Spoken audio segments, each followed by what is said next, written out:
Welcome to ಸಂಪರ್ಕ TV. ಇವತ್ತು ಬಗ್ವಳ್ಳಿ ಅನ್ನೋ ಒಂದು ಜಾಗಕ್ಕೆ ಬಂದಿದ್ದೀವಿ. ಒಬ್ಬ ವಿಶೇಷ ವ್ಯಕ್ತಿನ ನಿಮ್ಗೆ ಇಂಟ್ರೊಡ್ಯೂಸ್ ಮಾಡಕ್ಕೆ ಬಂದಿದ್ದೀವಿ. ನಾನು ಹಾ ಸರ್. ಬಗ್ಗವಳ್ಳಿ ಅವರು. Okay. ಇಲ್ಲಿಂದ ಅರ್ಧ ಕಿಲೋಮೀಟರ್ ದೂರ ಇದೆ. ಹೋದ 2023 ಅಕ್ಟೋಬರ್ನಲ್ಲಿ ಲೆಫ್ಟಿನೆಂಟ್ ಜನರಲ್ ಆಗಿ ಇಂಡಿಯನ್ ಆರ್ಮಿಯಿಂದ ರಿಟೈರ್ ಆಗಿದ್ದಾರೆ. ಅಂಡ್ ಹೆಚ್ಚು ಕಮ್ಮಿ 40 ವರ್ಷ ಸರ್ವಿಸ್ ನಮ್ದು. Okay. ಅದ್ರ ಮೊದಲು 10 ವರ್ಷ ಯೂನಿಫಾರ್ಮ್ ಹಾಕುವ ಚಾನ್ಸ್ ಇತ್ತು ನನಗೆ. ಯಾಕಂದ್ರೆ 1973 ನಲ್ಲಿ ನಾವು ಸೈನಿಕ್ ಸ್ಕೂಲ್ ಸೇರ್ಕೊಂಡಿದ್ದೆ ಬಿಜಾಪುರ್ನಲ್ಲಿ. Okay. ಸೊ ಅಲ್ಲಿ 7 ವರ್ಷ ಓದಿ ಅದಾದ್ಮೇಲೆ 4 ವರ್ಷ ಇಂಡಿಯನ್ ಮಿಲಿಟರಿ ಅಕಾಡೆಮಿ ಮತ್ತು ನ್ಯಾಷನಲ್ ಡಿಫೆನ್ಸ್ ಅಕಾಡೆಮಿ ಅಲ್ಲಿ ಟ್ರೈನಿಂಗ್ ಮಾಡಿ ಸೆಕೆಂಡ್ ಲೆಫ್ಟಿನೆಂಟ್ ಅಂತ ಕಮಿಷನ್ ಆಗಿದ್ವಿ. ಸೊ ಇಲ್ಲಿ ಮ್ಯಾಪ್ ನೋಡಿದ್ರೆ ನಿಮಗೆ ಅರ್ಥ ಆಗುತ್ತೆ ನಾವು ಮಿಲಿಟರಿ ಎಲ್ಲೆಲ್ಲಿ ಸರ್ವಿಸ್ ಮಾಡಿದ್ದೀವಿ ಅಂತ. ಸ್ಟಾರ್ಟಿಂಗ್ ಫ್ರಮ್ ಸೈನಿಕ್ ಸ್ಕೂಲ್ ಬಿಜಾಪುರಿಂದ, ಅದಾದ್ಮೇಲೆ ನ್ಯಾಷನಲ್ ಡಿಫೆನ್ಸ್ ಅಕಾಡೆಮಿ ಪೂನಾ ಇಂದ, ಆಮೇಲೆ ಎಲ್ಲೆಲ್ಲಿ ಸರ್ವ್ ಮಾಡಿದೀವೋ ಇಲ್ಲಿ ನಾವು ಒಂದು ಬಾಕ್ಸ್ ಮಾಡಿದೀವಿ, ಅಲ್ಲಿ ತೋರಿಸ್ತಾ ಇದ್ದೀನಿ. ಇವೆಲ್ಲ ಕಾಶ್ಮೀರ್ನೊಳಗು ಒಂದು 7-8 ಕಡೆ ನಾನು ಕಾಶ್ಮೀರಲ್ಲಿ ಸರ್ವ್ ಮಾಡಿದ್ದೀನಿ. ಇವೆಲ್ಲ ಡೆಲ್ಲಿ, ನಾಸಿಕ್, ಆಗ್ರಾ, ಪಂಜಾಬ್, ರಾಜಸ್ಥಾನ, ಪ್ಲಸ್ ಫಾರಿನ್ ಅಲ್ಲೂ ನನಗೆ ಸರ್ವಿಸ್ ಮಾಡುವ ಚಾನ್ಸ್ ಇತ್ತು. ನಾನು ಲಂಡನ್ ಅಲ್ಲಿ 1 ವರ್ಷ ಇದ್ದೆ. USA ನಲ್ಲಿ ಮಾಂಟೆರಿ ಅಂತ ಒಂದು ಜಾಗ ಇದೆ, ನೇವಲ್ ಪೋಸ್ಟ್ ಗ್ರಾಜುಯೇಟ್ ಸ್ಕೂಲ್ ನೊಳಗೆ ನಾನು ಮಾಸ್ಟರ್ಸ್ ಇನ್ ಕೌಂಟರ್ ಟೆರರಿಸಮ್ ಅಂತ ಮಾಡಿದೆ. ಅದ್ರ ಜೊತೆಗೆ ಭೂಟಾನ್ ನಲ್ಲಿ ನಾನು 1.5 ವರ್ಷ ಇದ್ದೆ. ಅಲ್ಲಿ ಇಂಡಿಯನ್ ಮಿಲಿಟರಿ ಟ್ರೈನಿಂಗ್ ಟೀಮ್ ಅಂತ ಇದೆ, ಅದರದ್ದು ನಾನು ಹೆಡ್ ಆಗಿದ್ದೆ. ಅದ್ರ ಮೊದಲು ನಾನು ಹೆಲಿಕಾಪ್ಟರ್ ಪೈಲಟ್ ಇದ್ದೆ. ಒಂದು 8 ವರ್ಷ ಹೆಲಿಕಾಪ್ಟರ್ ಫ್ಲೈ ಮಾಡಿದ್ದೀನಿ. ನಾವು ಹೆಲಿಕಾಪ್ಟರ್ ತಗೊಂಡು ಸೊಮಾಲಿಯಾ ಹೋಗಿದ್ವಿ.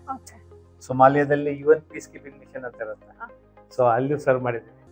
ಸೊ ಆ ಥರ I been lucky that I have travelled the whole of India and fairly large part of the world also.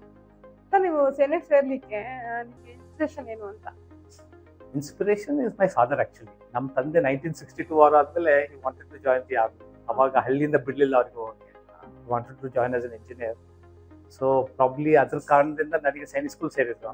And once ನಾವು ಸೈನಿಕ್ ಸ್ಕೂಲ್ ಸೇರಿದ್ಮೇಲೆ NDA ಸೇರ್ಬೇಕು ಅಂತ ಗುರಿ ಇರುತ್ತೆ. ಯಾಕಂದ್ರೆ ನಮ್ಮ ಸ್ಕೂಲ್ ಒಳಗೆ ಒಂದು ಆನರ್ಸ್ ಬೋರ್ಡ್ ಅಂತ ಇರುತ್ತೆ. ಯಾವ್ಯಾರು national defence academy UPSC exam pass ಮಾಡ್ತಾರೋ ಅವ್ರ ಹೆಸರು ಅದ್ರ ಮೇಲೆ ಬರೀತಾರೆ. ಸೊ ನಮ್ದು ಹೆಸರು ಬರ್ಬೇಕು ಅನ್ನೋ ಒಂದು ಇಚ್ಛೆ ಇತ್ತು. ಸೊ ಆ ತರ ನಾವು NDA ಪಾಸ್ ಮಾಡಿ ಆಫೀಸರ್ ಆಗಿ ಸೇರ್ಕೊಂಡ್ವಿ. ಸರ್, ಹಾಗೆ ನೋಡ್ತಾ ಹೋದ್ರೆ ತುಂಬಾ ಅವಾರ್ಡ್ಸ್ ಗಳು ಬಂದಿದೆ, ರಾಷ್ಟ್ರಪತಿಗಳ ಜೊತೆ ಎಲ್ಲ ಅವಾರ್ಡ್ಸ್ ತಗೊಂಡಿದ್ದೀರಾ. ಹೌದು, ಸ್ವಲ್ಪ ಎಕ್ಸ್ಪ್ಲೇನ್ ಮಾಡ್ಬೋದಾ ಅಂತ? ಹೌದು, ನಮಗೆ ಟೋಟಲ್ ಆಗಿ 4 ಮೇಜರ್ ಅವಾರ್ಡ್ ಸಿಕ್ಕಿದೆ. ಅದರಲ್ಲಿ ಯುದ್ಧ ಸೇವಾ ಮೆಡಲ್ ಅಂತ ಫಸ್ಟ್ ಸಿಕ್ಕಿದ್ದು ನಮ್ದು 12 ಇನ್ಫೆಂಟ್ರಿ ಬ್ರಿಗೇಡ್ ಊರಿ ಅಂತ ಇದೆ, ಅಲ್ಲಿ ಕಮಾಂಡ್ ಮಾಡಿದ್ದಕ್ಕೆ ಸಿಕ್ಕಿತ್ತು. So that is from Pranab Mukherjee ಅವರಿಂದ, ಪ್ರೆಸಿಡೆಂಟ್. ಅದಾದ್ಮೇಲೆ ನನಗೆ ಅತಿ ವಿಶಿಷ್ಟ ಸೇವಾ ಮೆಡಲ್ ಅಂತ ಸಿಕ್ತು. ಅದು ವಿಕ್ಟರ್ ಫೋರ್ಸ್ ಕಾಶ್ಮೀರ್ನಲ್ಲಿ ಫಾರ್ಮೇಶನ್ ಕಮಾಂಡ್ ಮಾಡಿದ್ದಕ್ಕೆ.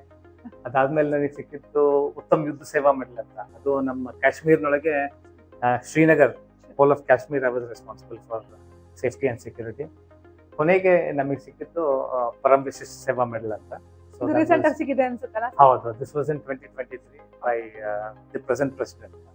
ಹಾಗೆ ನಿಮ್ಮ ತರಬೇತಿ ದಿನಗಳನ್ನ ನೆನ್ಸ್ಕೊತಾ ಹೋದ್ರೆ ಅದು ಯಾವ ತರ ಟ್ರೈನಿಂಗ್ ಸಿಕ್ತು ನಿಮಗೆ ಅಂತ? ಆಕ್ಚುಲಿ ನಮಗೆ ಮಿಲಿಟರಿ ಸಲುವಾಗಿ ಟ್ರೈನಿಂಗ್ ಅಂದ್ರೆ ಸೈನಿಕ್ ಸ್ಕೂಲ್ ಬಿಜಾಪುರ್ನಲ್ಲೇ ಸ್ಟಾರ್ಟ್ ಆಯ್ತು. ಸೊ 1973 to 1981 ನಾನು ಸೈನಿಕ್ ಸ್ಕೂಲ್ನಾಗಿದ್ದೆ. ಅಲ್ಲಿ ನಾರ್ಮಲ್ ವಿದ್ಯಾಭ್ಯಾಸ ಇರುತ್ತೆ, ಅದ್ರ ಜೊತೆಗೆ ಸ್ವಲ್ಪ ಮಿಲಿಟರಿ ತರ ಟ್ರೈನಿಂಗು ಇರುತ್ತೆ, NCC ಟ್ರೈನಿಂಗು ಇತ್ತು. ಸೊ ಅಲ್ಲಿ ನಮಗೆ ಒಂದು ಸಾಲಿಡ್ ಫೌಂಡೇಶನ್ ಇತ್ತು. ಅದಾದ್ಮೇಲೆ ಮೇನ್ ಟ್ರೈನಿಂಗ್ ಇರೋದು ನ್ಯಾಷನಲ್ ಡಿಫೆನ್ಸ್ ಅಕಾಡೆಮಿ ಪುನಾದಲ್ಲಿದೆ, ಖಡಕ್ವಾಸ್ಲಾ ಅಂತ. ಅಲ್ಲಿ 3 ವರ್ಷ ಒಂದು BSc ಡಿಗ್ರಿನೂ ಸಿಗುತ್ತೆ, ಅದ್ರ ಜೊತೆ ಮಿಲಿಟರಿ ಟ್ರೈನಿಂಗು ಇರುತ್ತೆ. ಅಲ್ಲಿ ಆರ್ಮಿ, ನೇವಿ, ಏರ್ಫೋರ್ಸ್ 3 ಜನ ಟ್ರೈನ್ ಆಗ್ತಾರೆ. ಅಲ್ಲಿಂದ ಆರ್ಮಿಯವರು ಇಂಡಿಯನ್ ಮಿಲಿಟರಿ ಅಕಾಡೆಮಿ ಡೆಹ್ರಾಡೂನ್ನಲ್ಲಿದೆ, ಅಲ್ಲಿ 1 ವರ್ಷ ಸ್ಪೆಷಲೈಸ್ ಟ್ರೈನಿಂಗ್ ಬರ್ತಾರೆ. ನೇವಿಯವರು ಕೊಚ್ಚಿನ್ಗೆ ಹೋಗ್ತಾರೆ, ಆಮೇಲೆ ಏರ್ಫೋರ್ಸ್ನವರು ಏರ್ಫೋರ್ಸ್ ಅಕಾಡೆಮಿ ದುಂಡಿಗಲ್ ಅಂತಿದೆ ಹೈದ್ರಾಬಾದ್, ಅಲ್ಲಿಗೆ ಹೋಗ್ತಾರೆ. So national defence academy try services office 3 services train ಆಗ್ತಾರೆ ಜೊತೆಗೆ. ಅದಾದ್ಮೇಲೆ ನಾವು ಬೇರೆ ಬೇರೆ ಕಡೆ ಹೋಗ್ತೀವಿ. ಸೊ ಅಲ್ಲಿ ಇಂಡಿಯನ್ ಮಿಲಿಟರಿ ಅಕಾಡೆಮಿ 1 ವರ್ಷ ಟ್ರೈನಿಂಗ್ ಆದ್ಮೇಲೆ ಸೆಕೆಂಡ್ ಲೆಫ್ಟಿನೆಂಟ್ ಅಂತ ರ್ಯಾಂಕ್. ಅಲ್ಲಿ ಫುಡ್ ಶೈಲಿ ಎಲ್ಲ ಹೇಗಿರುತ್ತೆ ಅಂತ? ಫುಡ್ ಬಹಳ ಚೆನ್ನಾಗಿರುತ್ತೆ. ಆಮೇಲೆ ನಾನು ಸ್ಟೆಲ್ ದಿ ಆಡಿಯನ್ಸ್, ನಾವೆಲ್ಲ ಈ ಕಡೆ ಮಿಡಲ್ ಕ್ಲಾಸ್ ಬ್ಯಾಕ್ ಗ್ರೌಂಡ್ ಅಲ್ಲಿ ಹೋದಾಗ ನ್ಯಾಷನಲ್ ಡಿಫೆನ್ಸ್ ಅಕಾಡೆಮಿ ಎಸ್ಪೆಷಲಿನೊಳಗೆ ಫುಡ್ ಸ್ಟ್ಯಾಂಡರ್ಡೇ ಒಂದು ಬೇರೆ ಸ್ಟ್ಯಾಂಡರ್ಡ್ ಇರುತ್ತೆ. ಬೆಳಿಗ್ಗೆ ಬ್ರೇಕ್ಫಾಸ್ಟ್ ಆಗಲಿ, ಲಂಚ್ ಆಗಲಿ, ಡಿನ್ನರ್ ಆಗಲಿ, ಸ್ವೀಟ್ಸು. ಅಲ್ಲಿ ಇನ್ನೊಂದು ಸ್ಪೆಷಾಲಿಟಿ ಏನಂದ್ರೆ 1500 ಜನನ್ನ ಒಂದೇ ಸತಿ ಕುಂದಿರಿಸಿ ಊಟ ಮಾಡಿಸ್ತಾರೆ. ಫಾರ್ ಎಕ್ಸಾಂಪಲ್ ಬ್ರೇಕ್ಫಾಸ್ಟ್ 1500 ಜನ ಬಂದು 15 ನಿಮಿಷದಲ್ಲಿ ಅವ್ರಿಗೆಲ್ಲರಿಗೂ ಬ್ರೇಕ್ಫಾಸ್ಟ್ ಮಾಡಿ ಇರುತ್ತೆ ಅಂತ ಅಲ್ಲಿ ಫುಡ್ ಮಾಡ್ಲಿಕ್ಕೂ ಟೈಮಿಂಗ್ಸ್ ಕೊಡ್ತಾರೆ. ಕರೆಕ್ಟ್ ಕೊಡ್ತಾರೆ. ಯಾಕಂದ್ರೆ ಮಿಲಿಟರಿ ಅಂದ್ರೆ ಟೈಮ್ ಅಂದ್ರೆ ಮಿಲಿಟರಿ ಅನ್ನೋ ತರ ಇರುತ್ತೆ. ಅದು ನಿಜ, ಅದು ನಿಜ. ಹಾಗೆ ನೀವು ಸೇನೆಗೆ ಸೇರಿದಾಗ ಉತ್ತಮ ನಾಯಕತ್ವ ಲಕ್ಷಣಗಳು ಬೆಳೆಸ್ಕೋಬೇಕು ಅಂದಾಗ ಯಾವ ತರ ನಾಯಕತ್ವ ಲಕ್ಷಣಗಳನ್ನ ಬೆಳೆಸ್ಕೊಂಡ್ರಿ ಅಂತ? ಅದು ಲಕ್ಷಣ ಇದೆ ಅಂತ ನಮ್ಗೆ ಸೆಲೆಕ್ಷನ್ ಮಾಡಿರ್ತಾರೆ. ಸೊ ಅದಾದ್ಮೇಲೆ ನಮಗೆ ರಿಫೈನ್ ಆಗುತ್ತೆ. ಈಗ ನಂದು ಯೂನಿಟ್ ಸೇರ್ಕೊಂತೀನಿ, ಬೆಟಾಲಿಯನ್ ಸೇರ್ಕೊಂತೀನಿ, ಅಲ್ಲಿ ನಮ್ಮ ಸೀನಿಯರ್ಸ್ ಇರ್ತಾರೆ, ಅವ್ರು ನಮಗೆ ಟ್ರೈನಿಂಗ್ ಕೊಡ್ತಾರೆ. ಪ್ಲಸ್ ನಮಗೆ ಬಹಳ ಕಡೆ ಟ್ರೈನಿಂಗ್ ಕೋರ್ಸಸ್ ಇರ್ತವೆ. ಫಾರ್ ಎಕ್ಸಾಂಪಲ್ ನಾವು ಯಂಗ್ ಆಫೀಸರ್ಸ್ ಕೋರ್ಸ್ ಅಂತ ಇದೆ, ಬೆಲ್ಗಾಮ್ನಾಗ ನಾವು ಮಾಡಿದ್ವಿ. ಅದೇ ತರ ಕಮಾಂಡೋ ಕೋರ್ಸ್ ಅಂತ ಇದೆ. ಅದು it makes you understand what is your physical limitation. ಈಗ ಒಂದು 60 ಅಡಿಯಿಂದ ಜಂಪ್ ಮಾಡಬೇಕು ಅಥವಾ 40 kg ಹಿಡ್ಕೊಂಡು 40 ಕಿಲೋಮೀಟರ್ ನಡಿಬೇಕು. ಸೊ ಆ ಥರದ್ದೆಲ್ಲ ಟ್ರೈನಿಂಗ್ ಆದಾಗ ನಿಮಗೆ ನಿಮ್ಮ ಕೆಪಾಸಿಟಿ ಏನಿದೆ ಅಂತ ಗೊತ್ತಾಗುತ್ತೆ.